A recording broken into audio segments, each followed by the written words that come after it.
রাজশাহী জেলার বাগমারা থানার অন্তর্গত।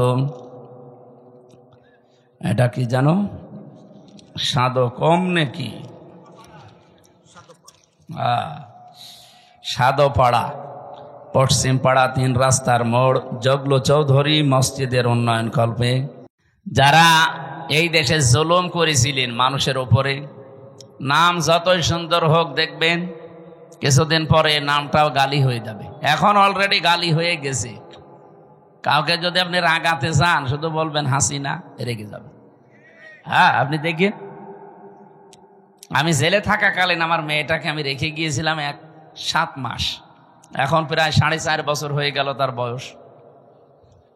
এই ফিরে এসে ওর নাম, ওর সামনে যদি এই নাম বলি, ও আগেই কথা তো এখন বলতে শিখেছে, ওই সময় তো আর কথা বলা শিখে নাই। এখন দেখি এই নাম শুনলে কেমন করে, অথচ জীবনে আমার মনে হয় সামনাসামনি কোনোদিন তার হয়নি। এই নামটা ঘৃণিত করে দিয়েছে কেন? পৃথিবীতে আপনি এখন 6 জনের নাম পাবেন, এদের নাম শুনলে তামাম দুনিয়ার, সে যেই হোক, ধর্ম তার আলাদা থাকতে পারে, ও ঘৃণার চোখে দেখবে তার নামটা। 1 নম্বরে 3 জন পরপর আমরা ইহুদির নাম পেয়েছি। হিটলার একে মুসলমান না খ্রিস্টান? খ্রিস্টান ছিল। 2 নম্বরে নাম এসেছে এখন এই যেটা চলছে, নেতানিয়াহু। 3 নম্বরে আমাদের প্রতিবেশী মোদি। 4 নম্বরে যেটা পালিয়েছে আমাদের এইটা, ওটার নাম কেমন যেন লাগে, এটা ছাতা নিতে চাই না। এই নামগুলো ঘৃণিত করে দিয়েছে কেন? কারণ সম্মান মর্যাদা যার ভেতরে, এদের ভেতরে এই জিনিসগুলো নেই। আল্লাহ মর্যাদা রেখেছেন না কি সূরা মুজাদালার 11 নম্বর আয়াতে আছে, ইয়ারফাউল্লাহুল্লাযীনা আমানু মিনকুম ওয়াল্লাযীনা উতুল ইলমা দারাজাত। এই পৃথিবীতে যারা ঈমান আনার পরে তাদের যোগ্যতা, জ্ঞান এগুলো অনুযায়ী টিকে থাকতে পারে, আমল করা মানে কাজ করা, টিকে থাকা, আল্লাহ বলেন এই মানুষগুলো দিন যত যাবে তার মর্যাদা তত বাড়তে থাকবে। এই জন্য ইয়ারফা, এটা মজারে, বর্তমান ভবিষ্যৎ, প্রেজেন্ট ফিউচার। সম্মান মর্যাদা ইজ্জত আল্লাহ কোথায় রেখেছে আমরা আন্দাজে অন্য জায়গায় তালাশ করি। সম্মান মানুষ পাবে ঈমান আনলে, সম্মান মানুষ পাবে তার জ্ঞান অনুযায়ী, যোগ্যতা অনুযায়ী কাজ করে। আমার কথা বোঝা গেছে? এখন যদি বলেন যে যাদের ঈমান নেই তাদেরও তো মানুষ সম্মান দেয়, সামনাসামনি সম্মান দিলে পেছনে যেয়ে দেখবেন তার অত্যাচারের কারণে এমন গালি দেয়। আমি একটা উপন্যাস পড়ছিলাম, এই হাজ্জাজ বিন ইউসুফ লোকটা একটা লোক ছিল দুনিয়ায়, এটা এত জালেম, মানুষের আসল নাম ভুলে গিয়েছিল। ওই সময় মানুষ ডাকতে হয়েছে ওর নামই জালেম। পাইক বেয়াদা যারা আছে দেশের জনগণ এসে বলছে, আপনার জন্য তো রাস্তায় আর বের হওয়া যায় না, মানুষ শুধু আপনার নামে গালি দেয়। তাও এমন এমন নিকৃষ্ট গালি বানিয়েছে। গালি দেয় কে গো, এত সাহস কার দেখি? একটা ছদ্মবেশ নিয়ে রাস্তায় গেছে, এক গ্রাম্য লোকের সাথে দেখা, বলে হাজ্জাজ বিন ইউসুফ এই লোকটা কেমন? ও তো জালেম। কেমন? জালেমের বাচ্চা, জালেম। 2-3 বার এই কথা শুনে ওর মেজাজ গেছে খারাপ হয়ে। এই বেটাই, আমার চেনো? না তো, আমি সে হাজ্জাজ।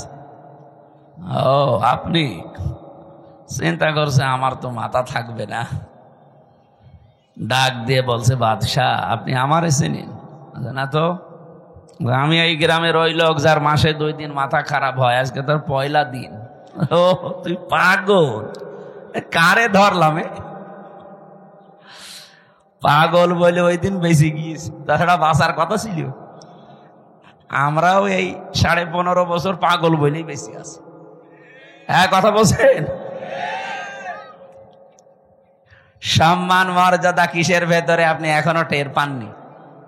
এই জন্য আহ্বান জানাবো, যদি সম্মান মর্যাদা, শান্তি, স্বস্তি, নিরাপত্তা, কল্যাণ এগুলো পেতে চান, দুনিয়াতে আল্লাহ হক দিয়েছেন, অধিকার দিয়েছেন, উলাইকা লাহুমুল আমনু। আল্লাহ যেন এভাবে আঙ্গুল দিয়ে দেখাচ্ছে, এটা ইসমে ইশারা। উলাইকা লাহুমুল আমনু, এই মানুষগুলোই শান্তি, স্বস্তি, নিরাপত্তার হকদার। কারা? আল্লাযীনা আমানু ওয়া লাম ইয়ালবিসু ঈমানাহুম বিযুলমিন, যারা ঈমান আনার পরে তাদের ঈমানের সাথে জুলুমকে মিশ্রণ করে না। এখানে জুলুম মানে শিরিক। সুতরাং ঈমান যারা আমরা এনেছি, যেহেতু এদেশে 92% মুসলমান ঈমান আমাদের আছে, ঈমান আনলেই শুধু নিরাপত্তা পাওয়া যাবে না, ঈমানের সাথে যেন শিরিক মিশ্রণ না হয়। যেহেতু শব্দের অর্থ আমরা দুইটা বললাম, 1 নম্বরে শিরিক, 2 নম্বরে জুলুম। ঈমান আমরা এমন ভাবে আনতে চাই আমাদের ঈমানে যেন শিরিক আর জুলুম একটাও মিশ্রণ না ঘটে। কি কথা বলেন না কেন? এতটুকু বলার পরে আল্লাহ শেষ করে দেননি। আল্লাহ পাক বলেন, উলাইকা লাহুমুল আমনু ওয়া হুম মুহতাদুন, এই মানুষগুলোই নিরাপত্তা, শান্তি, স্বস্তি পাওয়ার হকদার এবং এরা হেদায়েতের উপরে আছে। কথাটা ছোট্ট, কিন্তু এর ব্যাখ্যা এত বেশি আছে কোরআনে। আজ আমরা নিরাপত্তাহীন হয়ে যাচ্ছি দিন দিন। 24-এর এই জুলাই আগস্টের বিপ্লবের পরে যাই চলছিল, হঠাৎ দৃশ্য কিন্তু পাল্টিয়ে যাচ্ছে। আমরা নিরাপত্তার বলয় থেকে বের হয়ে যাচ্ছি। এর সবচাইতে বড় সমস্যা হয়ে দাঁড়াচ্ছে এখন আমাদের প্রতিবেশী নামে কলঙ্ক, এই মুশরিকরা। 2 নম্বরে ওই যে 7 সমুদ্র 13 নদীর উপার থেকে আরেকটা দল চেষ্টা চালাচ্ছে।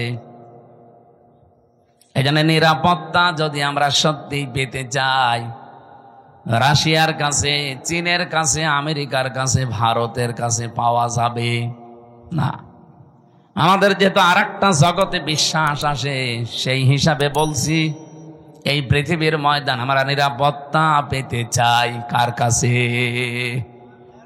এই জন্য ঈমান যা আছে এইটা যেন নষ্ট না হয়। ঈমান আনার পরে যারা ওই আমল করবে, ঈমানে যা শিখেছে, আমি খুতবার ভেতরে যে কথাগুলো আরম্ভ করেছিলাম, ওয়ানা শাহাদু আল্লাহ ইলাহা ইল্লাল্লাহ ওয়াহদাহু লা শারীকা লাহ, এ পর্যন্ত আমি শেষ করে দেইনি। আমরা এমন আল্লাহর স্বীকৃতি দিয়েছি যার কোনো শরীক নেই, তিনি একা। এই সাক্ষীটা যদি কেউ টিকিয়ে রাখতে পারে, আমার খুতবার এ পয়েন্টের ভেতর ছিল শাহাদাতাম মৌসিলাতান ইলাল জিনান, এই সাক্ষীটা টিকিয়ে রাখতে পারলে আপনাকে জান্নাত পর্যন্ত পৌঁছিয়ে দেবে। এটা এমন একটা সাক্ষী, যেহেতু তেলাওয়াত করেছি যে আয়াত, এই খুতবার সাথে, আয়াতের সাথে আর হাদিসের সাথে পুরা একটার সারা একটা রিলেটেড আছে। আমি এই সম্পর্কে কথাগুলো আজকে বলবো। আমার কথা ছিল এইটা, আমরা শান্তি, স্বস্তি, নিরাপত্তা, সম্মান, মর্যাদা, ইজ্জত এগুলোর জন্য আজ অনেক কিছু করি। যাদের সম্মান কামনা করেছে আল্লাহ তাদের ঈমান এবং আমল অনুযায়ী যেন দুনিয়া আখিরাতে আরো বাড়িয়ে দেন, বলেন আমিন। দরুদ আর সালাম পড়ছে আমাদের নবী, মানবতার মহান শিক্ষক মুহাম্মদুর রাসূলুল্লাহ সাল্লাল্লাহু আলাইহি ওয়াসাল্লামের প্রতি। এদিকে তাকান। জীবন চালানোর জন্য আল্লাহ কোরআন দিয়েছেন, আদর্শ মানার জন্য নবী পাঠিয়েছেন যিনি মুহাম্মদুর রাসূলুল্লাহ। ও বাংলার মুসলমানেরা, এই 2টা জিনিস আমাদের সামনে থাকার পরে পৃথিবীতে কার আইন মানার জন্য আপনি চেষ্টা চালান বলেন তো? আপনি কি পাগল না মাথা খারাপ? দুনিয়া চালাতে আল্লাহ আইন বানিয়ে পাঠিয়ে দিয়েছেন। আমরা যে সংবিধান বানাবো কি দিয়ে, সেই নামে আল্লাহ একটা সূরা দিয়েছেন, সূরা ফুরকান। সংবিধান, ফুরকান মানে কি? সংবিধান। 77টা আয়াত আছে এখানে, 73টা ধারা আছে।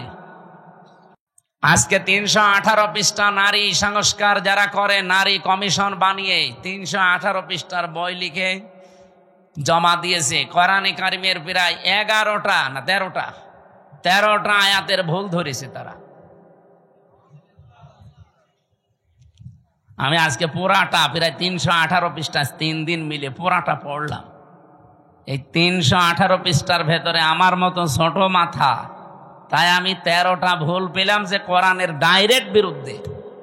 আর বাকিগুলো হাদিসের বিরুদ্ধে। এরা সাহস কিভাবে পেয়েছে তার পেছনেও কারণ আছে। এই যে কয়টা রিপোর্ট দিয়েছে, এদের না নারী মনে হয় না পুরুষ মনে হয়। কি কথা বোঝেন? এদের চেহারার দিকে তাকান। এই নারী কমিশনারে যে কয়টা আছে কমিশনে, একটাও কি মহিলার মতো লাগে? মহিলাদের তো একটা কাটিং কুটিং আছে, এদের কি কি কাটিং, হিজলা কাটিং। এই হিজরাদের এত সাহস হয়তো না, এর পেছনে রাঘব বোয়াল আছে, কেউ কলকাঠি নাড়ছে। আজকে হেফাজত ইসলাম বাংলাদেশ থেকে একটা ঘোষণা এসেছে, এদের রায় না, এদের কমিশনই আমরা মানি না। কথা বলেন না কেন?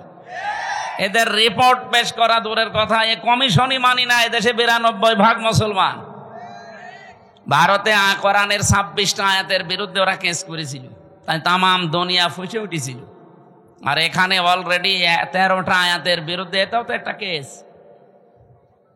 আমরা চাই এই মানুষগুলোর পেছনে যারা আছে তাদের সহ আইনের মুখোমুখি করে তাদের বিচারের আওতায় আনা লাগবে।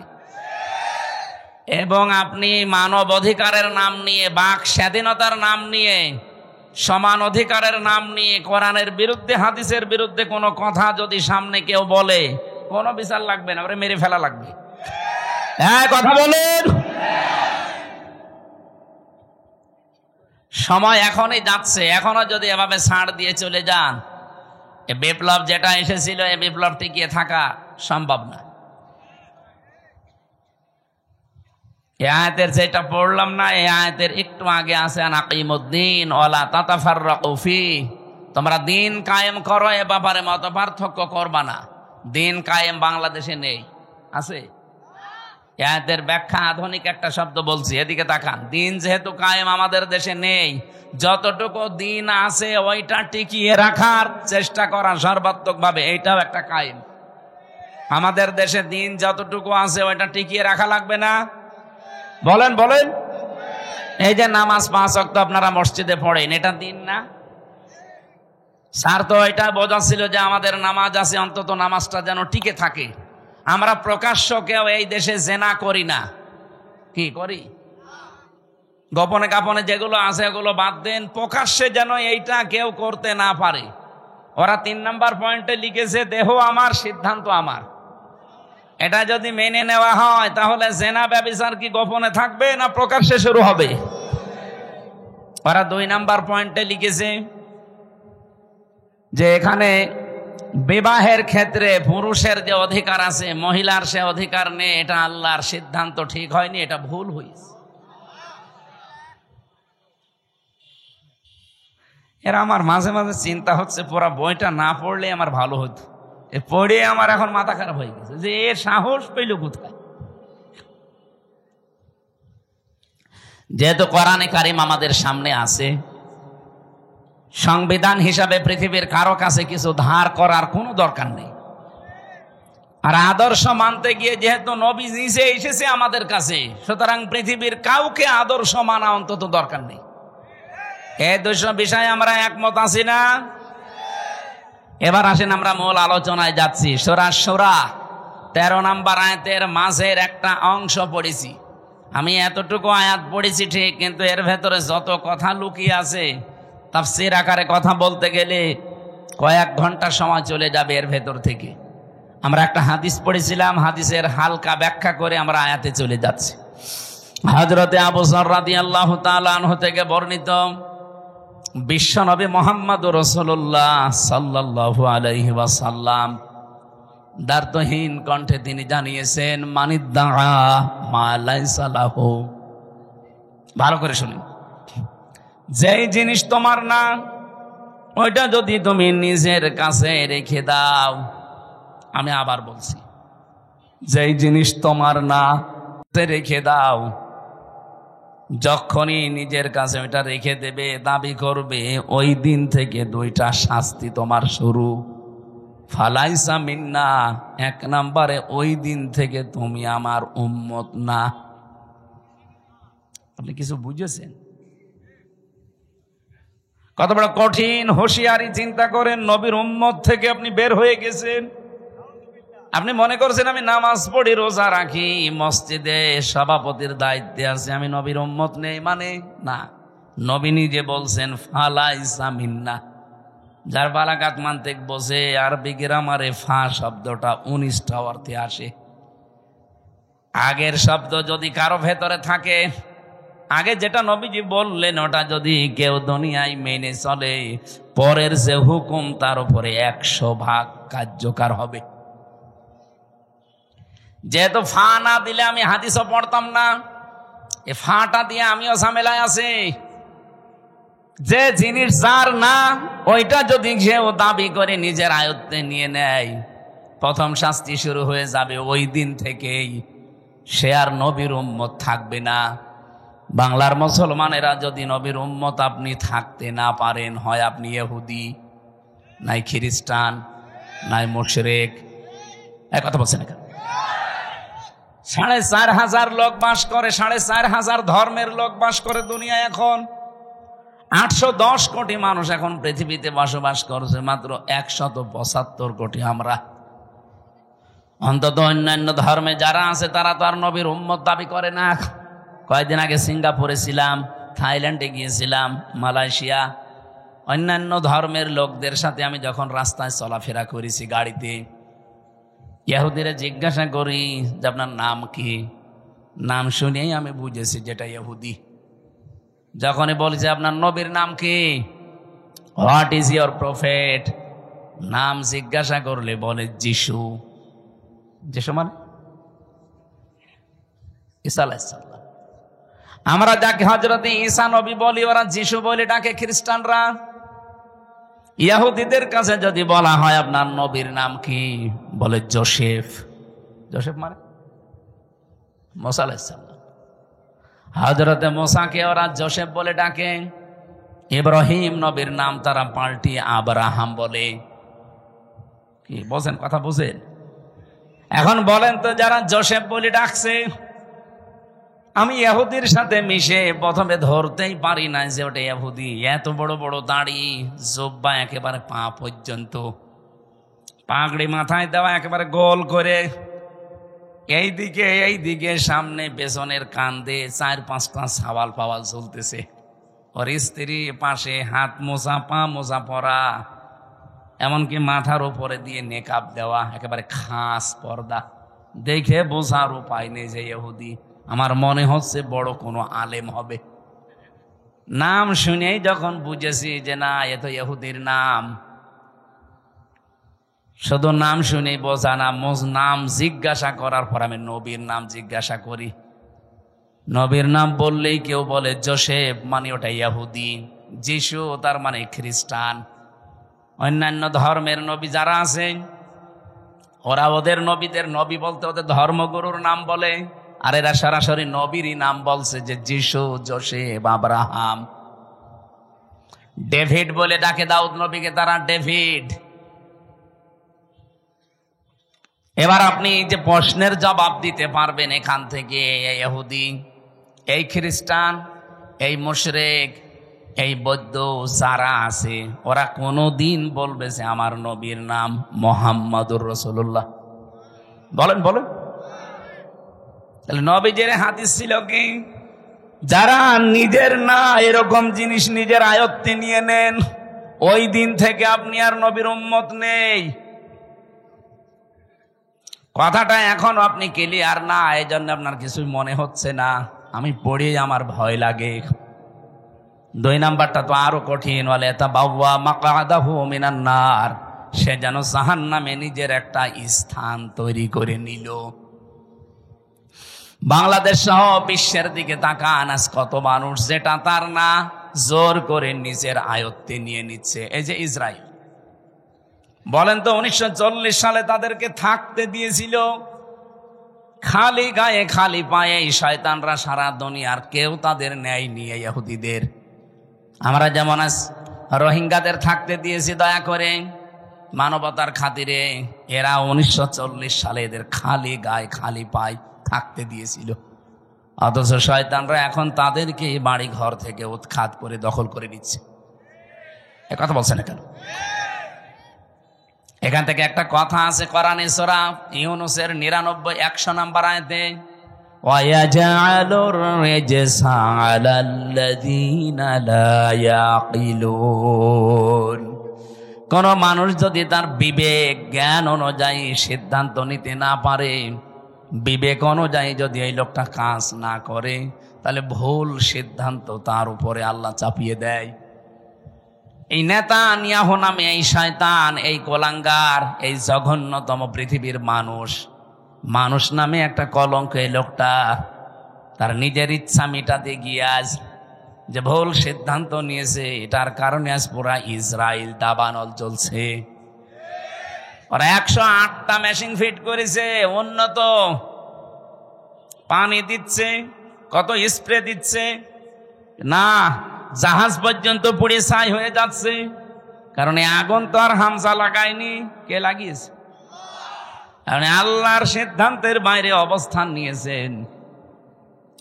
বারবার পৃথিবীর মানুষ সতর্ক করেছিল যে এদেরকে থামান, নিজেদের যা আছে অতটুকু নিয়ে থাকেন না, ওরা সব দখল করে নিজের আয়ত্তে নিয়ে নেবে। ঠিক এই সিস্টেম এখন চালু করেছে ওর আর এক ভাই, এ নরেন্দ্র মোদী।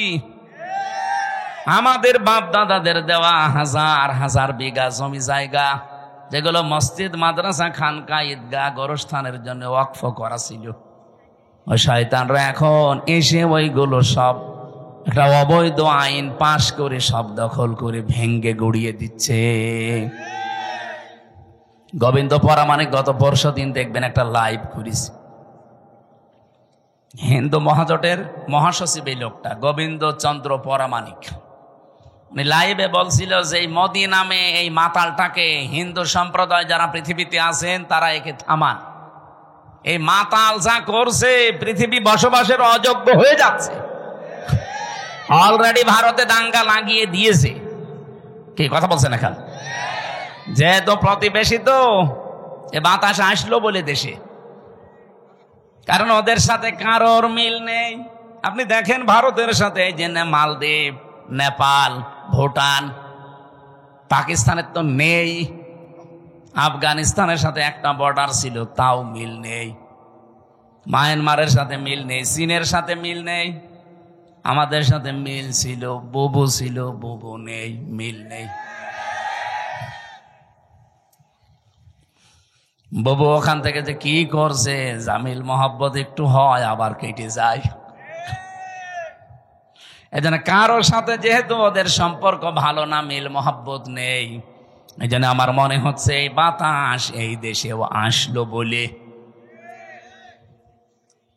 সাম্প্রদায়িক সম্প্রীতি নাকি এই দেশে চলে না, নেই, অথচ তামাম দুনিয়ায় আছে যে এই দেশে আগস্টের 5 তারিখের পর থেকে এই 9 মাসে সব চাইতে সাম্প্রদায়িক সম্প্রীতি বৃদ্ধি হয়েছে।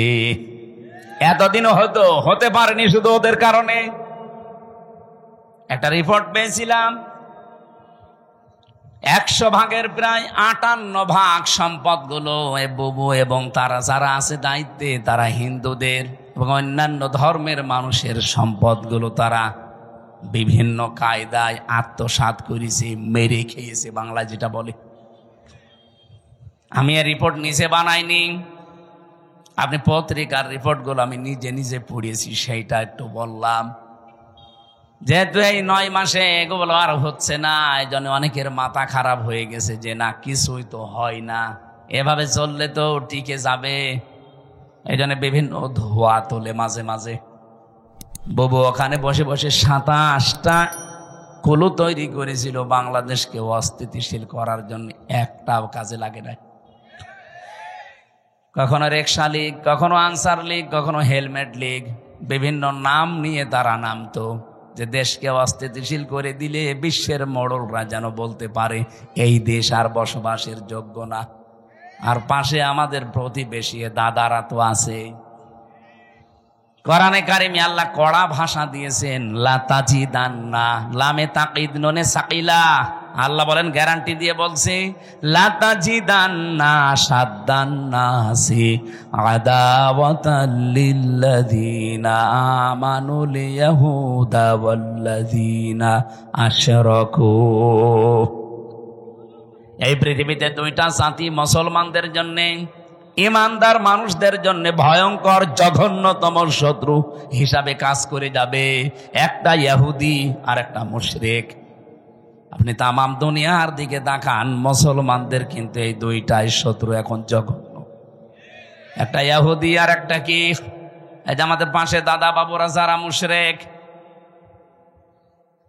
এরা অন্যের সম্পদগুলো দখল করে নিচ্ছে। এমনকি আগস্টের 5 তারিখের পরেও বাংলাদেশে বহু মানুষের চরিত্রে আমরা এটা দেখতে পেয়েছি, বিভিন্ন মানুষের জিনিস তারা নিজের মনে করে নিয়ে নিয়েছে। রাজশাহীতে হয়তো এখনো শুরু হয়নি। যারা যারা মানুষের সম্পদ নিয়েছেন, যেভাবেই নেন ওটা ফেরত দেবেন, নয়তো আপনি মরে গেলে জানাজা দেওয়া, কবরে দেওয়া মিথ্যা কথা হবে। কারণ আমি কি বলে দেব আপনাকে, বিসমিল্লাহি ওয়া আলা মিল্লাতি রাসূলিল্লাহ, আল্লাহর নামে রসুলের আদর্শের উপরে রেখে গেলাম, আপনি তো রসুলের আদর্শে আর নেই। আমার এই কথার ওজন যারা টের পেয়েছেন তারা চুপ করে আছে। আপনি টের পেয়েছেন? যারা যার যার জিনিস নিয়েছেন, যেটা আপনার না ওটা ফেরত দেন। হ্যাঁ, যদি ওটা আপনারই হয়ে থাকে, আপনি হাত ছাড়া করে ফেলেছিলেন, ওইটা আবার ফেরত পেয়েছেন, তাহলে আপনি হাদিসের আওতা মুক্ত থাকবেন। আমি কথা বোঝাতে পারিনি? না না, ওখানে এখনো বুঝিনি অনেকে। যেটা আপনার ছিল কিন্তু হাত ছাড়া হয়ে গিয়েছিল এতদিন, আপনি ফেরত পেয়েছেন। আবার একটা দোকান ছিল, দোকান দখল করে নিয়েছিল, এরকম হয়নি বাংলাদেশে? ওই দোকান ফেরত পেয়েছেন। আপনি হাদিসের যে শাস্তি, আপনি নবীর উম্মত থাকবেন না, না আপনার জন্য না, কারণ আপনার জিনিস আপনি ফেরত পেয়েছেন। হ্যাঁ, কথা বলেন না কেন? কত মানুষের জমি জায়গা দখল করে নিয়েছিল 15.5 বছরে। আপনাদের রাজশাহী হয়তো এখনো কিছু হয়নি, টের পাচ্ছেন না। কুষ্টিয়ায় আমাদের হানিফ সাহেব কত টাকার মালিক, আমার মনে হয় আল্লাহর ও ছাড়া কেউ জানতো না। কি হইল এখন? বাড়ি পর্যন্ত এখন উজাড় গৃহ হয়ে গেছে। আমার মনে হয় হানিফ সাহেবের বাড়ির দিকে আল্লাহ আঙ্গুল এভাবে দিয়ে কোরআনের আয়াত নাজিল করিস, যদিও এটা এখন না, 1500 বছর আগের। সূরা নমলের ভেতরে পাবেন এটা, 19 নাম্বার পারা, 20 নাম্বার পৃষ্ঠার 7 নাম্বার লাইনের 52 নাম্বার আয়াতে আছে, ফাতিলকা বুয়ুতুহুম খাওয়িয়াতাম বিমা যালামু। আল্লাহ বলেন এই সেই ঘরগুলো। কোন ঘর? এখন যদি বলেন এখানে হানিফ সাহেব, ইনু সাহেব, এদের নাম কই? না, নাম আছে, কিন্তু এদের বাপ দাদাদের নাম আছে। এদের বাপ দাদা যারা, যাদের পরিচয় আল্লাহ আয়াতে দিয়েছেন, তারা এরকম জুলুম করেছে নফসের ওপরে, মানুষের ওপরে, সৃষ্টি জগতের ওপরে, তাদের নামে দেওয়া আর এদের নামে দেওয়া একই। কারণ কোরআনে তো আর আয়াত নাজিল হবে না কিয়ামত পর্যন্ত, এইটাই চলবে। আল্লাহ তাআলা বলেন এই সেই ঘরগুলো, খাওয়িয়াতাম বিমা যালামু।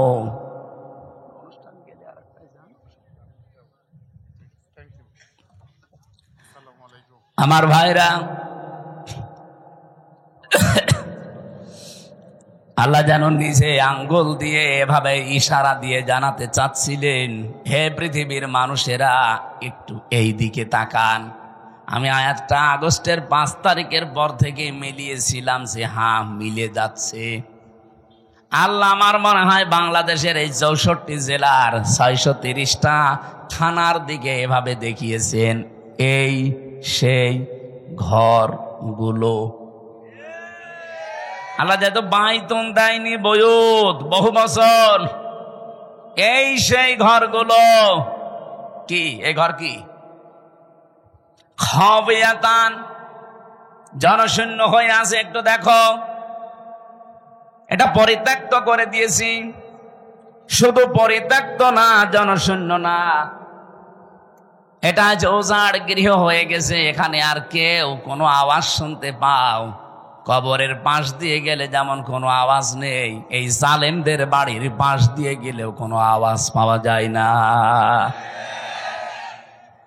আল্লাহ বলেন বিমা যালামু, এদের জুলুমের কারণে এদের এই জায়গা পর্যন্ত এখন অভিশপ্ত হয়ে গেছে। আমি তো কুষ্টিয়ার 2 জনের বললাম, আপনি সারা বাংলাদেশের দিকে তাকিয়ে বলেন তো, হালত অবস্থা কিন্তু একই। কি কথা বলেন না কেন? কয়দিন আগে কিশোরগঞ্জে ছিলাম, যেটা একেবারে কেন্দ্রীয় ওদের জেলার মাঝখানে, যেটা ওই জায়গায় শুনলাম নাকি টর্চার সেলও ছিল আগস্টের 5 তারিখের আগে। ভালো মানুষ, নিরীহ মানুষ, তাদের মতের বিরুদ্ধে যারা আছে তাদের নিয়ে ওই জায়গায় টর্চার করত। অথচ আল্লাহ পাক এখন ওই জায়গাটা পর্যন্ত অভিশপ্ত বানিয়ে দিয়েছেন। আমি ড্রাইভারকে বললাম, একটু গাড়ি থামাও দেখি। তাকিয়ে দেখি 3-4 জন করে যাচ্ছে, কেউ এদিকে কেউ এদিকে কেউ এদিকে, চারিদিকে মুখ করে পেশাব করতে বসিস। মনে হচ্ছে জামাতবদ্ধ টয়লেট চলছে। এদের এই জায়গাটা আল্লাহ অভিশপ্ত করে দিল কেন? বিমা সালামু, কারণ এখানে তারা জুলুম করত। আল্লাহ এ পর্যন্ত যদি দিয়ে আয়াত শেষ করে দিত, আমি আয়াতই পড়তাম না। এরপরে আমাদেরটা, ইন্না ফি যালিকা লায়াতাল লিকাউমিন ইয়ালামুন। রব্বুল আলামিন বলেন, এই যে লামে তাকিদ দিয়েছেন মাঝে, আর বক্তব্যের আগে ইন্না আছে। যারা গিরামার বসে, আপনি আয়াতটার দিকে একটু খেয়াল করেন, আল্লাহ গ্যারান্টি দিচ্ছেন অবশ্যই অবশ্যই জ্ঞানী যারা, তাদের জন্য এখানে একটা শিক্ষা আমি আল্লাহ রেখে দিলাম। কি শিক্ষা আছে?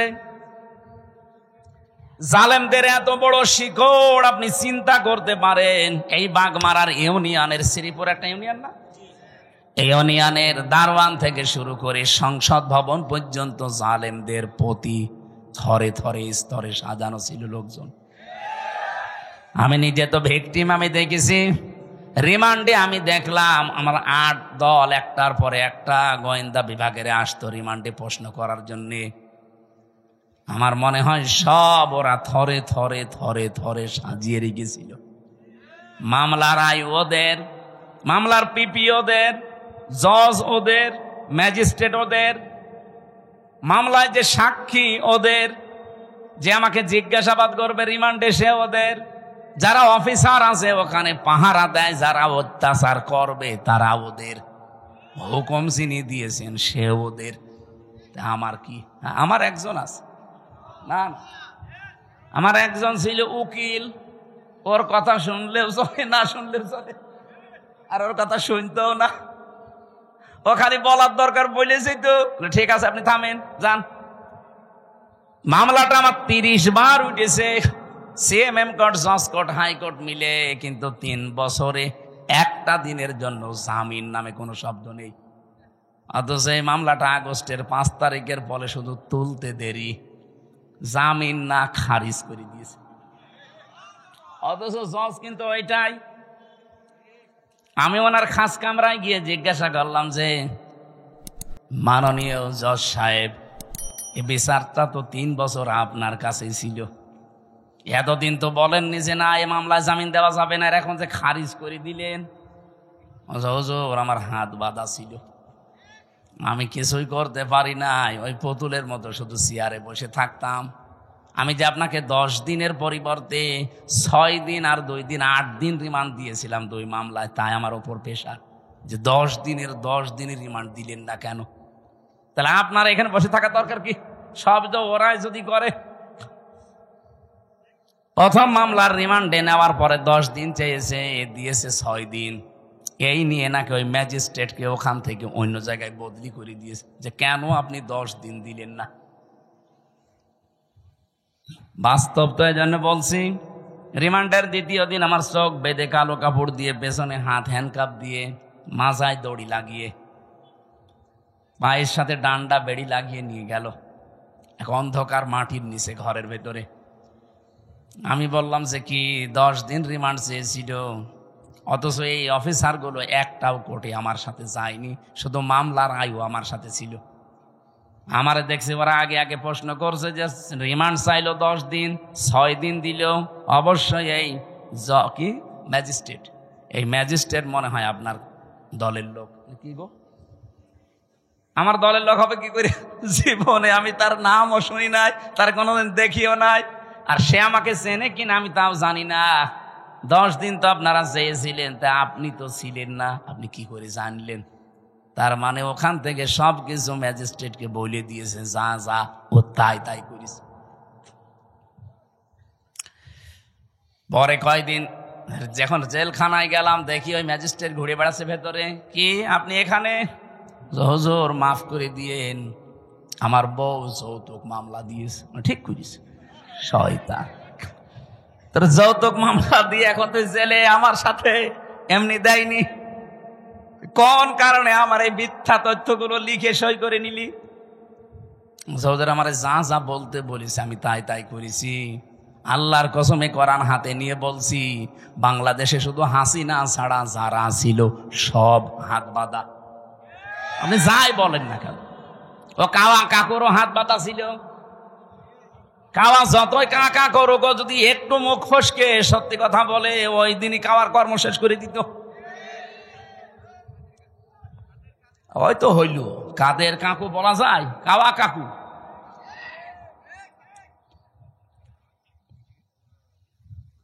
বলেন তো, এই যে স্তরে স্তরে সাজিয়ে রেখেছিল সব জায়গায়, কোনদিন ঘূর্ণাক্ষরও চিন্তা করেছে যে আমাদের এগুলো কোনদিন হারিয়ে যেতে পারে?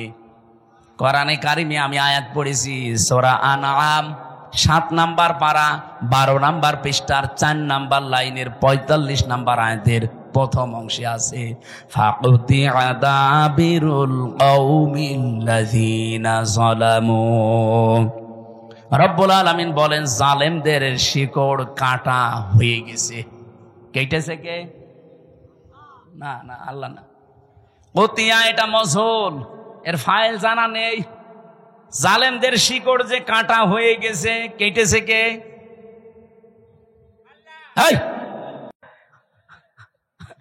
এখানে আলেমরা বসে আছে না, মাওলানা। কতিয়া এর ফাইল কে? জানা নেই, কেউ জানে না জালেমদের শিকড় কাটলো কে। আপনি হানিফের বাড়ি এখন যে জিজ্ঞাসা করেন যে একটা পায়খানার ইটও নেই, প্যানও খুলে নিয়ে চলে গেল, গেল কে? কেউ জানে না। শুধু কি হানিফের বাড়ি, সারা বাংলাদেশে জালেমদের অবস্থা একই? যায় হালকা পাতলা 2-1টা ছিল। এই ফেব্রুয়ারির 5 তারিখে আযাবুল বুলডোজার নাজিল হয়ে সব শেষ। এ জেলায় নাজিল হয়নি?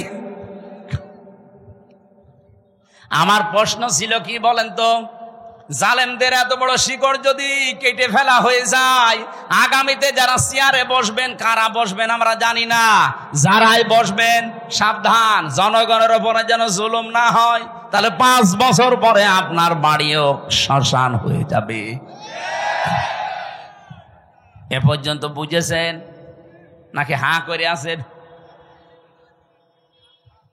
সুতরাং যার যা জিনিস নিয়েছেন, চুরি করে হোক, ডাকাতি করে হোক, চাঁদাবাজি করে হোক, যা নিয়েছেন যেটা আপনার না ওটা ফেরত দেন। হ্যাঁ, যদি আপনার জিনিস আপনি ফেরত পান অসুবিধা নেই। এই যে ইসলামী ব্যাংক, যাদেরটা তারা ফেরত পেয়েছে। অনেকে বলছে না এটা চিন্তায় হয়েছে। চিন্তা হয়েছে মানে ইসলামী ব্যাংকে আপনার বাবার নাকি? যাদের ব্যাংক তারা ফেরত পেয়েছে, তাদের মাথার ঘাম পায়ে ফেলে টাকা দিয়ে ব্যাংক করা। কথা বলেন না কেন? ব্যাংক যাদের তারা ফেরত পেয়েছে, জিনিস যার সে যদি ফেরত পায় এই হাদিসের আওতা মুক্ত থাকবে সে। কিন্তু আপনার জিনিস না, আপনি বাবা শাহজালাল সব হালাল বলে দখল করে নিচ্ছেন। এটা যারা করেছেন আগামীতে ফেরত দিয়ে দেন কালকেই, নাই তো আপনি নবীর উম্মত আর নেই। আপনি মরে গেলে আমারে দিয়ে জানাজা না, কাবার ইমাম দিয়ে জানাজা পড়িয়ে মাটি দেবেন, কবরে আযাব শুরু হয়ে যাবে। এরপরেও যদি কেউ না বোঝার ভান করে থাকেন, এদিকে আসেন, আসেন, এমন জোরে কানের নিচে 2টা দেব না, সব টের পেয়ে যাবেন। যাব না।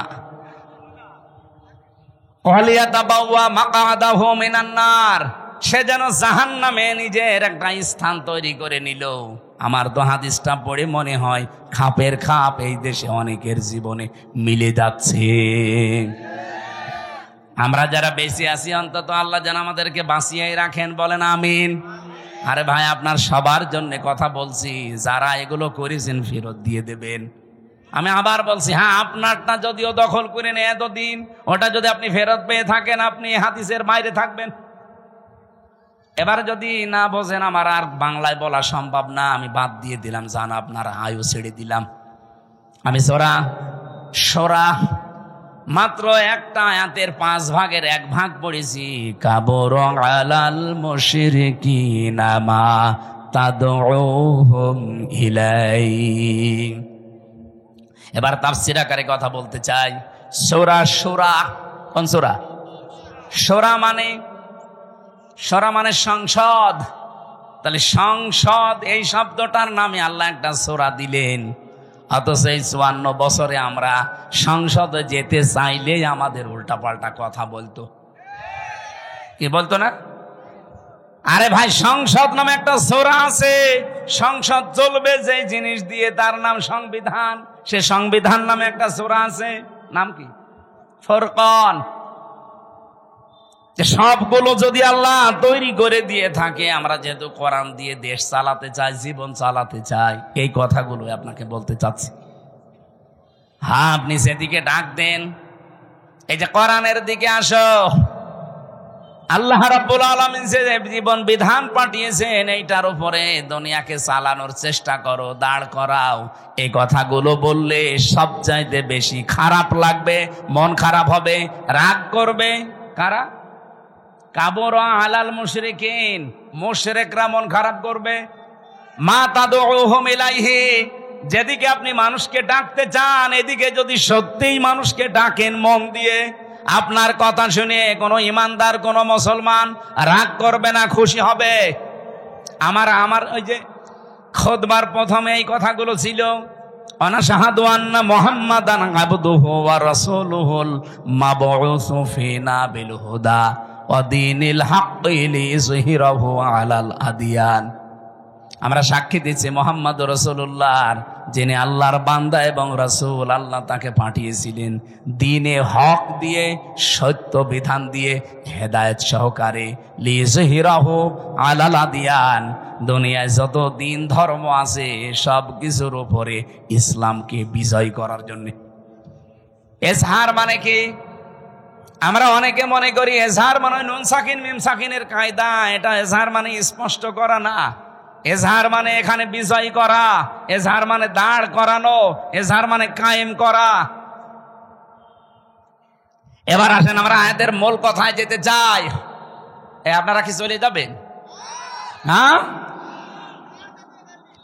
আমার ভাইরা, বিশ্ব নবীকে যেহেতু আল মাবউসু ফিনা বিল হুদা, তোমাদের ভেতরে আমি আমার রাসূলকে হেদায়েত সহকারে পাঠিয়েছি, ওয়াদীনিল হক, সত্য দিন দিয়ে পাঠালাম।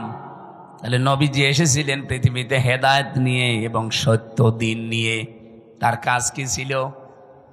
কোরআন শরীফ থেকে আমি 3টা জিনিস নবীজির জীবনে পেয়েছি। ওনার মিশন এবং ভিশন ছিল দুনিয়ায় 3টা। কয়টা? বলেন। 1 নম্বরে উনি তাওহীদ প্রতিষ্ঠার জন্য এসেছিলেন। এটা রেকর্ড হচ্ছে, তো সারা বাংলাদেশে লাইভ চলছে, সবাইকে শোনাতে চাই। এই দেশে তাওহীদ প্রতিষ্ঠার জন্য নবীজি যেহেতু পৃথিবীতে এসেছিলেন, উনি এখন নেই, এই দায়িত্ব এখন তার উম্মতদের। এই কথা বলেন না কেন? এখন এটা প্রতিষ্ঠা করবেন কি করে? তাওহীদ প্রতিষ্ঠার জন্য কোরআনে কারিমে 1500 বছর আগে, আমার খুব ভালো করে শুনবেন, আল্লাহ পাক 1500 বছর আগে কিছু মূল নীতি দিয়েছেন যে তাওহীদ যদি প্রতিষ্ঠা করতে চান, এই 3টা মূল নীতি সামনে নিয়ে এগিয়ে যাবেন। এটা সূরা আলে ইমরানে আছে, 3 নাম্বার পারা, 17 নাম্বার পৃষ্ঠার 2 নাম্বার লাইনের 64 নাম্বার আয়াতে আছে। قُلْ يَا أَهْلَ الْكِتَابِ تَعَالَوْا إِلَى كَلِمَةٍ سَوَاءٍ بَيْنَنَا وَبَيْنَكُمْ أَلَّا نَعْبُدَ إِلَّا اللَّهَ إِلَى آخِرِ আয়া। রব্বুল আলামিন বলেন, নবী আপনি ওই আহলে কিতাবদেরকে ডাক দেন যে আসো, আমরা অন্তত 3টা বিষয়ে একমত হই। যেহেতু তোমরা হযরতে মুসা নবীর উম্মতের দাবি করো, কেউ ঈসা নবীর, কেউ দাউদ নবীর, কেউ ইব্রাহিম নবীর বিভিন্ন রকমের নবীদের নাম বলে তোমরা দুনিয়ার জীবন চালাতে চাও, আসো সবাই মিলে আমরা তিনটা বিষয় ঐক্যমত হই। আর আমার মনে হয় এই দেশের জন্য এগুলো বলা লাগবে না, কারণ এই দেশে অন্যান্য কিতাবের অনুসারী একেবারেই কম। আমরা শুধু যারা মুসলিম তাদের কিতাবের নাম কি? কোরআন। বলেন বলেন। তাহলে এই কোরআন মানা লোক, বাংলাদেশে কোরআন বিশ্বাস করা লোক 92%। 100 জনের 92 জন সুবহানাল্লাহ বলতে পারেন নাই? তাহলে এদের কাছে তো আর ওই কথাই বলা লাগে না যে অন্যান্য কিতাবের লোকেরাও আসেন, ওরা মাত্র 8 ভাগ, আমরা 92 ভাগ। এই জন্য আমরা আহ্বান জানাবো, আজ আসেন। যেহেতু তাওহীদ প্রতিষ্ঠা নবীজির জীবনের প্রথম মিশন আর ভিশন ছিল, আমরাও তাওহীদ প্রতিষ্ঠা করতে চাই, কিন্তু 3টা জিনিস সামনে নিয়ে এগিয়ে যাওয়া লাগবে। 1 নম্বরে এই 3টা জিনিসকে কায়েম করার জন্য লাগবে ঐক্য। আসেন তো আমরা ঐক্যবদ্ধ হই এই 3টা বিষয় সামনে নিয়ে। আল্লাহ নাবুদা ইল্লাল্লাহ, আল্লাহ ছাড়া কারো ইবাদত। বলেন বলেন। ইবাদত কি? আপনি মন মতো একটা জিনিস বানিয়ে বলবেন যেটা তো ভালোই লাগছে, না ওটা ইবাদত না। আল্লাহর হুকুম থাকা লাগবে আর রাসূলুল্লাহর তরিকা থাকা লাগবে, এর নাম ইবাদত। এই কথা বোঝা যায়নি? এই যে আমার তাহেরি ভাই যে জিকির করে, ইবাদত মনে করেই করে। ইয়া আলী বাবা, শাহ আলী বাবা, কেল্লা বাবা, ফতে বাবা, দয়াল বাবা, কোন জায়গায় আছে? তাহলে আমরা যে আজ ঐক্যবদ্ধ হতে চাই, শুধু মুসলমানরাই আমরা ঐক্যবদ্ধ হতে চাই এই কথার উপরে যে আল্লাহ ছাড়া আমরা কারো ইবাদত, কারো জিকির, আলোচনা আর করব না। এ বিষয়ে যদি কেউ রাজি থাকেন তাহলে আসতে পারেন যে আমরা আল্লাহ ছাড়া কারো ইবাদত করব না। রাজি আছেন না? হ্যাঁ, এটা রেকর্ড হচ্ছে। যারা রাজি আছেন তারা ঠিক আছেন। 2 নম্বরে ওয়ালা নুশরিকা বিহি শাইয়া, আল্লাহর সাথে আমরা কাউকে শিরিক করব না। এখন শিরিক কি? এক কথায় বলছি, শিরিকের যত প্রকার আছে পুরাটা যদি আপনি ব্যাখ্যা করতে যান, শিরিক বিল জাত, শিরিক বিল সিফাত, শিরিক বিল ইখতিয়ারা, শিরিক বিল হুকুক, 120 প্রকার তাফসিরে আছে। এক কথায় জবাব দিচ্ছি, শোনেন, আল্লাহ যেটা পারে ওইটা অন্য কেউ পারে, এই বিশ্বাস করার নাম শিরিক। সকল ক্ষমতার উৎসকে বলেন বলেন, এখানে অন্য কারো অধিকার। কেউ যদি অন্য কাউকে যোগ করে বলে না জনগণ সকল ক্ষমতার উৎস, ও কিন্তু শিরিক করলো। আর এই শিরিক বাংলাদেশে নেই। কথা বলেন না কেন? কারা কারা এই শিরিকে আছেন হাত তোলেন তো। সবই ভালো মানুষ দেখছি, আলহামদুলিল্লাহ, যাক ভালো। 2 নাম্বারটা বলি, এদিকে তাকান। সন্তান দিতে পারে কে? অন্য কেউ? হ্যাঁ না, মানে বাঘ মারাইছিলাম কালকে রাতে। কোন জায়গায় জানো? এই যে বেলঘরিয়া হাট ফাজিল মাদ্রাসায়, এই যে এখানে না বাঘমারা, হয়তো বাঘমারা, যে বাড়িতে আমাকে নিয়ে এসে বসিয়েছে, ওই বাড়ি আনার 2টা ছেলে, আর একটা পেটে এসেছে শুনলাম 6 মাস। উনি পরীক্ষা করে দেখেছে ওইটাও ছেলে, কিন্তু উনি মেয়ে চাই। আমার একটা পানির বোতল নিয়ে বলছে, হুজুর এমন পানি পড়বেন যেন এটা মেয়ে হয়ে যায়। আমি কি ডাউনলোড করে দেব? কি বিশ্বাস! সেদিন বগুড়া গাবতলী থানায় যে বাড়িতে বসেছিলাম, ওই লোকটা এসে আমার কাছে একটা আপেল নিয়ে বলছে, হুজুর পড়িয়ে দেন। কেন? বাচ্চা। ঠিক আছে, সূরা ফাতিহা পড়ে ফু দিলাম, কারণ ফাতিহা সব রোগের মহা ঔষধ। আমার কানের কাছে মুখ নিয়ে বলছে, হুজুর এমন আপেল পড়বেন যেন ছেলে হয়। আপেল ফেলে দিলাম। আপেল কই? ফেলে দিছি। কেন? আরে ভাই, ছেলে হওয়া যদি আপেল পড়ে কাজ হয়, তা আমার ম্যাডামের 3টে মেয়ে হইতো না? কত চেষ্টা করলাম একটা ছেলে হওয়ার, তারপরও মেয়ে। আর আপনি এসেছেন আমার কাছে আপেল পড়তে। আমি আপেল দরকারে নিজে পড়ি, নিয়ে ম্যাডামের ফের খাওয়াবো। চিন্তা করেন কি বিশ্বাসী আছে এরা? আপেল পড়া, পানি পড়া, দুর্গা পূজা, পীর পূজা, কত মানুষের কাছে বিশ্বাসটা নিয়ে গেছে, অথচ ছেলে মেয়ে দেওয়ার একচ্ছত্র মালিকানা হামজার। অনেকে বসে কার? আরো জোরে।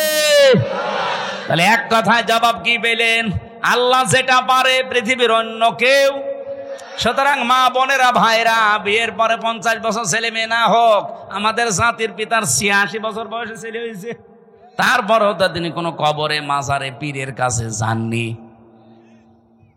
এই যে মাওলানা রেজাউল ইসলাম উজ্জ্বল, আপনাদের বাগমারার ছেলে, ওরা 17 বছর বিয়ে হয়েছে, ছেলে মেয়ে নেই। আজকে ওনার বাড়িতে রাতে ছিলাম, আমারে বলছিল আফসোস করি, কিন্তু আজ পর্যন্ত কোনো দিন উনি কোনো পীরের কাছে মাজারে তাবিজ এগুলো নেয়নি। কিন্তু কারো 2 বছর 5 বছর যদি ছেলে মেয়ের মুখ না দেখে ও পাগল হয়ে যায়, কত জায়গায় যে দৌড়িয়ে চলে যায়। আমরা এই বিশ্বাসটা যেন আজকে সঠিক হয়ে যায় যে আল্লাহ যেটা পারে ওইটা অন্য কেউ। এবার 3 নাম্বারটা বললে এবার রাগ করবেন না তো? আমি তো আর বানিয়ে বলছি না, রাগ করলে আল্লাহর উপরে করবেন। কার উপরে? আল্লাহ করেন। এবার আসেন, বলছে এই পৃথিবী বানিয়েছে কে? কোন ভগবানের হালকা সাহায্য আছে? বলেন। আল্লাহ রাব্বুল আলামিন বলেন, এবার শিরিকটা ধরা পড়বে। আলা লাহুল খালাক ওয়াল আমর।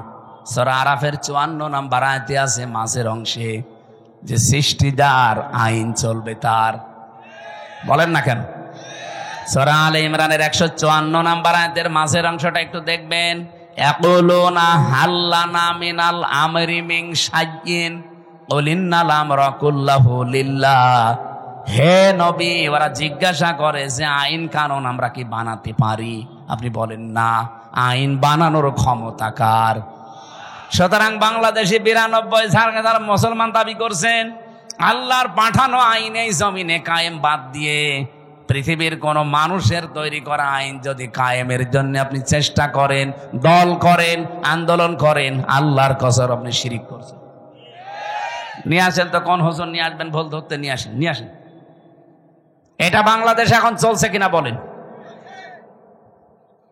এরপরেও যদি কারো পরিবর্তন না হয়, এখন এর কিভাবে আপনি হেদায়েত করবেন বলেন? এর মাথার উপরে খাইটে মারা ছাড়া কোনো উপায় আছে?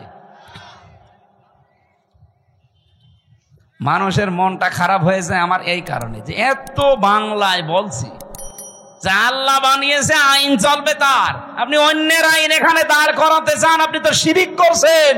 কারণ আল্লাহ যেটা পারে ওইটা অন্য কেউ। এবার আপনি যা ভালো লাগে করেন তো ভাই। আপনি যদি জাহান্নামে যেতে চান, আসেন, আপনাকে 2 লাথি দিয়ে আরো ফেলে দিই। বড় দুঃখ নিয়ে কথাগুলো বলছি। এত চিল্লানো, এত পাল্লানো কি হচ্ছে? আপনার পরিবর্তন আসতে চাই না, আমি কি আপনার ক্ষতি চাই? আপনি নিয়ে এসেছেন এত কষ্ট করে, সে কুষ্টিয়া থেকে সঠিকটা তুলে ধরলাম। আরে ভাই, নামাজ আপনার যদি কমও থাকে, রোজা আপনার কমও থাকে, আমল আখলাক যদি কমও হয়, ঈমান যদি খাঁটি হয়, শিরিক না থাকে, আপনাকে জান্নাতে যেতে পারবেন? আর যদি শিরিক মিশ্রণ হয়, অকদিমনা ইলা মা আমিলু মিন আমালিন ফাজআলনাহু হাবাআম মানসুরা। কোন মানুষ যদি শিরিক মিশ্রিত কিছু নিয়ে যায়, ওটা ধুলি কণার মতো মুখের উপরে নিক্ষেপ করা। এই জন্য বাঁচাতে চাই। আসেন, আমরা তাওহীদ প্রতিষ্ঠার 2য় পয়েন্টে, শিরিক আমরা করছি না, করব না। যারা শিরিক করছেন তারা এই ঐক্যে আসতে পারবেন না। 3 নম্বরে, ওয়ালা ইয়াত্তাখিযা বা'দুনা বা'দান আরবাবাম মিন দুনিল্লাহ। আমরা আল্লাহ বাদে অন্য কাউকে অভিভাবক হিসাবে, রব হিসাবে আর মানতে চাই। এই 3টা বিষয় যারা ঐক্যমত হবেন, তারা এক জায়গায় হলে তাওহীদ প্রতিষ্ঠা সম্ভব। ফাইন তাবাল্লাউ ফাকুলু শাহাদু। নবী আপনি বলেন, এরপরেও যদি কেউ মুখ ফিরিয়ে চলে যায়, ফাকুলু শাহাদু, আপনি ঘোষণা দিয়ে দেন, সাক্ষী দিয়ে দেন, আযান দিয়ে দেন, আন্না মুসলিমুন, যে আসতে চাও আসো। এই 3টা বিষয়ে যদি ফিরে যেতে চাও তোমরা আমাদের সাথে আর নেই। আমার মনে হয় বাংলাদেশে যদি এই পয়েন্টটা সামনে নিয়ে তাওহীদ প্রতিষ্ঠার জন্য আজ এই 92 লাগবে না, মাত্র 51% মুসলমান যদি আজ এক হয়ে যেতে পারি, সামনের বাংলাদেশ হবে আল্লাহর কোরআনের বাংলাদেশ। এটা একটু দেখা দরকার। 54 বছর তো বিভিন্ন জিনিস দেখেছি, এইটা দেখতে বাকি আছে কি? বাকি নেই? এই কোরআনে 500 আইন আল্লাহ দিয়েছেন, এটার কথা বললে কাদের রাগ হবে যেন? কাবুরা আলাল মুশরিকিনা মা তাদউহুম ইলাই, আমি যেটিকে ডাকছি এই কথা বললে আল্লাহ বলেন সবচাইতে বেশি রাগ করবে, মন খারাপ করবে। বলেন বলেন। তাওহীদ প্রতিষ্ঠার জন্য আল্লাহ পাক আপনাকে জীবনেও মনোনীত করবে না যদি আপনার মন তৈরি না হয়। এজন্য আয়াতের পরবর্তী আয়াত এইটা, আল্লাহু ইয়াজতাবি ইলাইহি মাইয়াশা ওয়া ইয়াহদি ইলাইহি মাইয়ুনিব। আল্লাহ সবাইকে এই কাজে মনোনীত করেন না, আল্লাহ যাকে নির্বাচিত করেন, পছন্দ করেন, তাকে এই কাজের জন্য বাছাই করেন। আর যাকে আল্লাহর ভালো লাগে না আল্লাহ তাকে ছাঁটাই করে দেন। তাহলে ছাঁটাই করা, বাছাই করা এটা আল্লাহর একটা পদ্ধতি। আল্লাহ আন্দাজে কাউকে ছাঁটাইও করেন না, আন্দাজে কাউকে বাছাইও করেন না। আল্লাহ ছাঁটাই করতে হলে আল্লাহ সেই যোগ্যতা দেখে তার ভেতরে, আল্লাহ বাছাই করতে হলেও তার যোগ্যতা দেখে।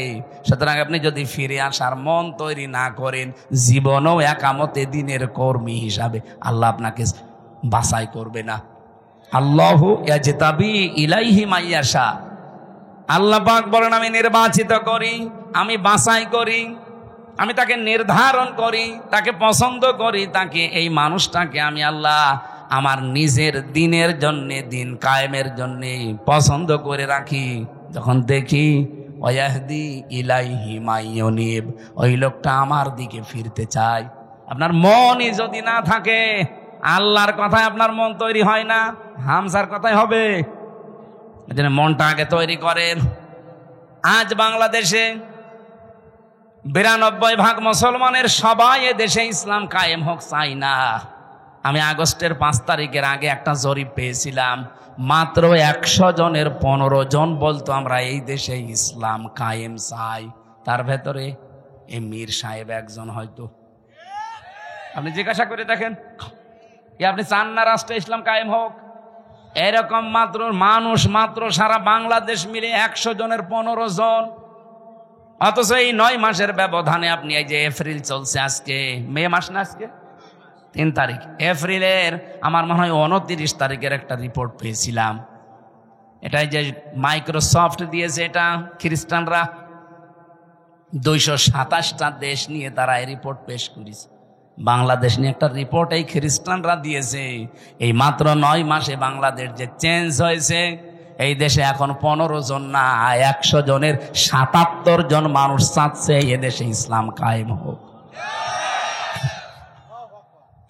77 জন চলে গেছে, আর কিছুদিন যেতে দেন। আমার তো মনে হচ্ছে যেভাবে দাওয়াতি কাজ চলছে সারা বাংলাদেশে, কুষ্টিয়াতে কয়েকদিন আগে আমার নিজের পাশের ইউনিয়নে 4000 মানুষ একামতে দিনের কর্মী হওয়ার জন্য একবার শপথবদ্ধ হয়েছে। কোরআনে কারিমে পড়েছিলাম 1500 বছর আগের আয়াত, ইযা জা নাসরুল্লাহি ওয়াল ফাত, যখন আল্লাহর সাহায্য আসবে তখন আপনি বিজয় দেখতে পাবেন। আর বিজয় আসলে আপনি প্রথম নাম্বারে দেখবেন অরাইতান নাসা ইয়াদখুলুনা ফি দীনিল্লাহি আফওয়াজা, দলে দলে পালে পালে মানুষ ইসলামে প্রবেশ করছে। প্রশ্ন আসতে পারে, ওরা তো মুসলমান, আবার ইসলামে আসলো কি করে? না, যারা আল্লাহর দিন কায়েমের জন্য, আল্লাহর আইন কায়েমের জন্য চেষ্টা করে না, এগুলো মুসলমান হতে পারে না। কারণ এই আদেশ শুধু আল্লাহ হামসাকে দেয়নি, শারা আলাকুম মিনাদ-দ্বীন মা ওয়াসসা বিহি। ওয়াসসা মানে কি? ওয়াসসা মানে নরমাল কোনো বিষয় না। আপনি যারা আরবি অভিধানগুলো ভাঙতে পারে তাদের জিজ্ঞাসা করে দেখেন, ওয়াসসা মানে শক্তিশালী নির্দেশ। আল্লাহ বলেন আমি নির্ধারিত করে দিলাম, শারা লাকুম মিনাদ-দ্বীন, তোমাদের সবার জন্য একটা দিনকে, জন্য দিনের আগে আলিফ লাম আছে। এ পৃথিবীতে বহু দিন আছে, সব দিনকে আল্লাহ নির্ধারিত করেননি, একটা দিনকে মাত্র নির্ধারিত করে দিয়েছেন, তার নাম দিনের নাম যে ইসলাম। আপনি কোথায় পেলেন? 4500 দিন চলছে এখন দুনিয়ায়। আমি দিনের অর্থ মোটামুটি 10টা লিখেছি। কোরআন শরীফ থেকে আমার কাছে 10টা পারফেক্ট মনে হয়। দিন মানে কিয়ামত, এটা সূরা ফাতিহার 3 নম্বর আয়াতে আছে মালিক ইয়াউমিদ্দিন। 2 নম্বরে আনুগত্য সূরা আলে ইমরানের 83 নম্বর আয়াতে আছে আফা গায়রা দীনিল্লাহি ইয়াবগুন। 3 নম্বরে জীবন ব্যবস্থা সূরা মায়েদার 3 নম্বর আয়াতের মাঝের অংশে আছে আল ইয়াউমা আকমালতু লাকুম দীনাকুম। 4 নম্বরে রাষ্ট্রীয় আইন, এটা সূরা মুমিনের 26 নম্বর আয়াতে আছে। 5 নম্বরে ইবাদত সূরা রোমের 30 নম্বর আয়াতে আছে।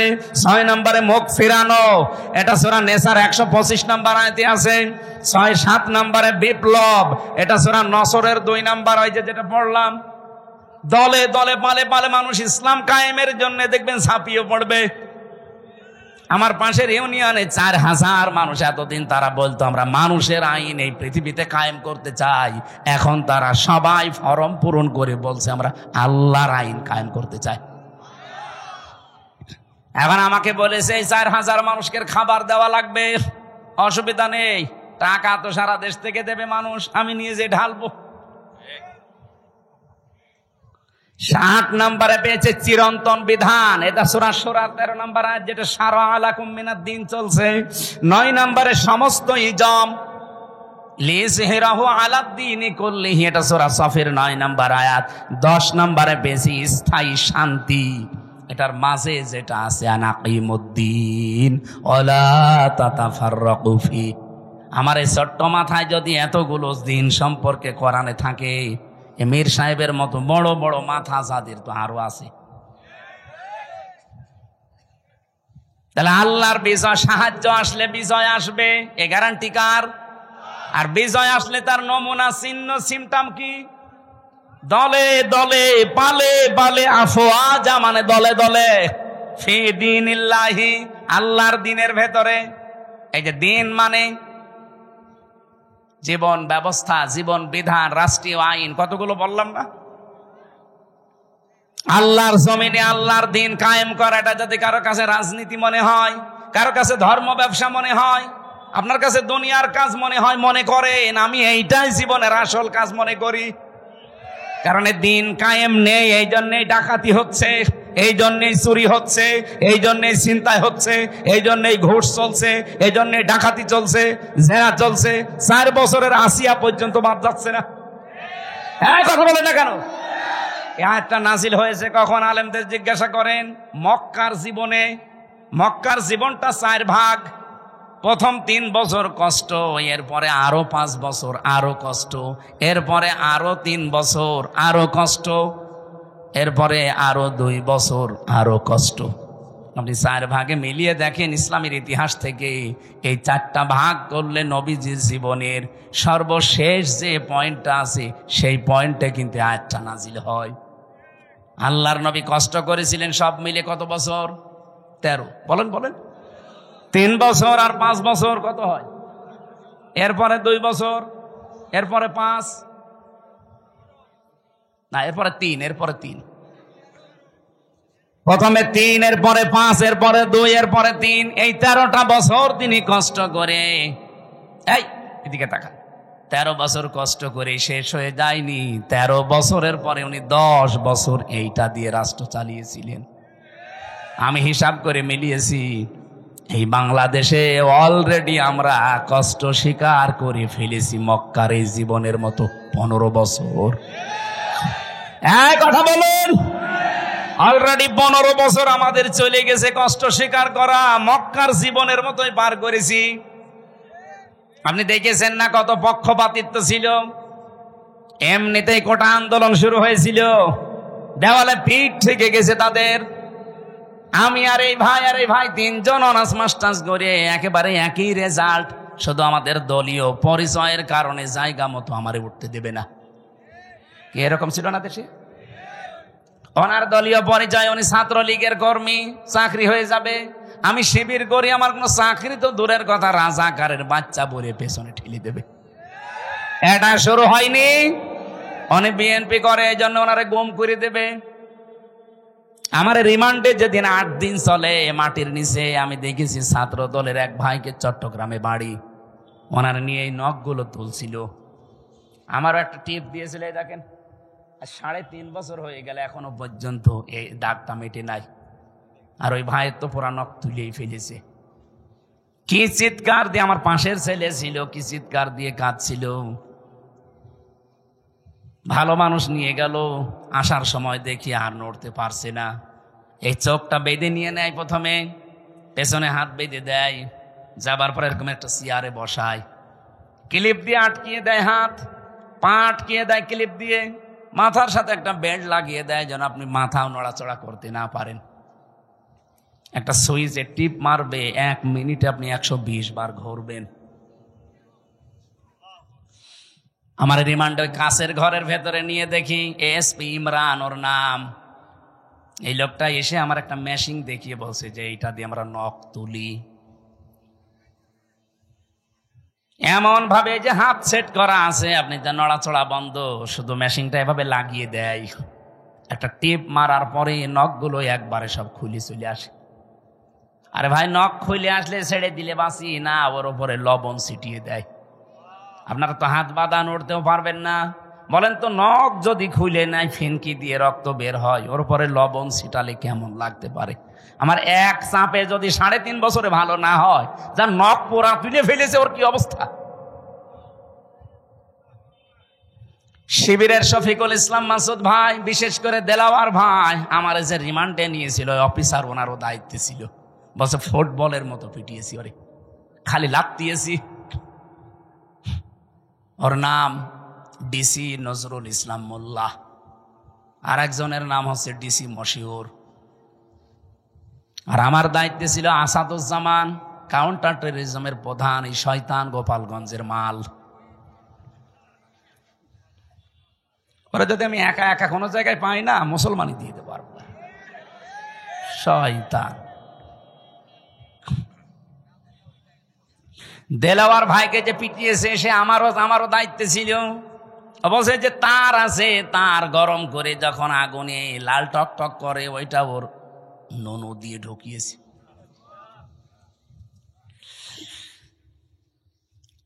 ওনার লজ্জাস্থান নষ্ট হয়ে গিয়েছিল, পরবর্তীতে চিকিৎসার মাধ্যমে আল্লাহ আবার ফেরত দিয়েছে। এখন আপনাদের পাশে বগুড়াতে বিয়ে। বাংলাদেশের সবচাইতে বেশি 67 দিন রিমান্ডে ছিল আল্লাহর এই বান্দা, জীবন্ত শহীদ দেলাওয়ার।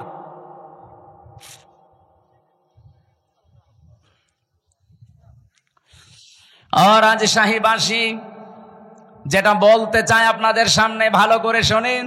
নবীজির মিশন আর ভিশনের ভেতরে কিন্তু এখন আমরা আছি দিন প্রতিষ্ঠা করা, তাওহীদ প্রতিষ্ঠা করা, 2 নম্বরে মানব অধিকার প্রতিষ্ঠা করা।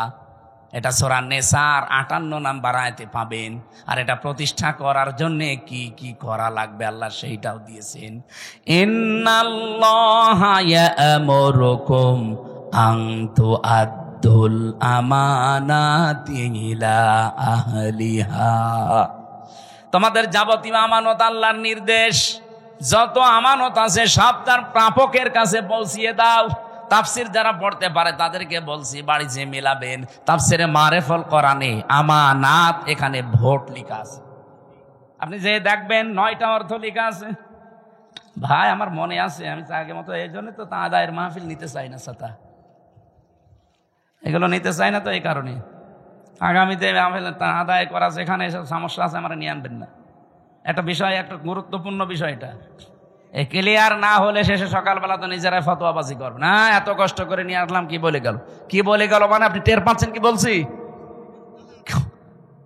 চালানে বারবার 3টা চিঠি দিল, সভাপতি মিলে, ভাই মিলে, উনি মিলে, এত চিঠি দিলে আমার তো মাথায় যা আছে সব তো ভুলে যাবো। নেন আপনার আগে টাকা তুলে নেন। যারা যাচ্ছে ভেতরে, যা এনেছেন এই মসজিদের উন্নয়নের জন্য চাচ্ছে, দয়া করে একটু হাত খুলে দিয়ে দেন, এরপর আমরা আরম্ভ করছি। কই লোকজন কই? হ্যাঁ, যা এনেছেন একটাও যেন বাড়ি নিয়ে যান না, ভাড়া বাদ দিয়ে সব দিয়ে যান। আর এইভাবে আলোচনা ভুলে যাই আমি। এই মেয়েদের ওপর একটা বই লিখেছিলাম জেলখানায় বসে বসে, ওরা তো লিখতেও দেয় না। ফাঁসির কন্ডেম ছেলে, বহু কষ্ট করেছিলাম, দাম্পত্য জীবনের সমস্যা এবং তার সমাধান, এটা মেয়েদেরকে পড়াবেন। 120 পৃষ্ঠা করেছি। আর এটা শিক্ষিত মানুষদের জন্য, সৃষ্টি নিয়ে, এটা সবার জন্য না। যারা শিক্ষিত মানুষ আছেন এটা নিলে কাজে লাগবে আপনার। যদি পারেন এই 2টা নিয়েছেন, ওই গাড়িতে মনে হয় কোন জায়গায় আছে জানো। এই লোকজন কয় গো আপনাদের? কে একটা লোক তো দেখি না। আপনাদের সময়কে 15 মিনিট দেবো আমি, 2 মিনিট খালি সময়গুলো। এখন 1 ঘন্টা 1.5 ঘন্টা চলছে, আর তাড়াতাড়ি করেন। এই ওইটা চলে যাচ্ছে মানে। ও আপনি টাকা তুলবেন, তোলেন তাড়াতাড়ি করেন। এসে হোসাইন কই? হ্যাঁ কনে চলে গিয়েছে, এসে টাকা তোলা আমি পারি? ও সাঁতারে নিয়ে এসে লাভ কি আমার? টাকা তোলার সব দায়িত্ব আমার দেয়, আমি যেটা পারি না এটা আমার দেন কেন? এত তথ্য লিখে নিয়ে আসলাম এই আয়াত সম্পর্কে, এখনো মনে হয় 20 পৃষ্ঠা আমি লিখেছি এই আয়াত নিয়ে। এত কথা লিখে আছে, সব তো বলা লাগবে না? না মাইক নেন, আপনার হাতে নেন। জানি না ভাই, টাকা তুলতে হলে হাওয়া দেওয়া লাগে, হাওয়া পাবো কোথায়? দেন আপনি হাওয়া পারলে দেন। সম্মানিত ভাইয়ের আমার, সত্যি আজকের এই আয়োজন আমাদের মোহতারাম মুফতি আমির হামজা ভাই স্যাক্রিফাইস করেছেন আমাদেরকে একটু সময়। তো আপনার মুহূর্তের মধ্যে যে আপনারা যারা ব্যাগ নিয়ে আছেন তাদের কাছে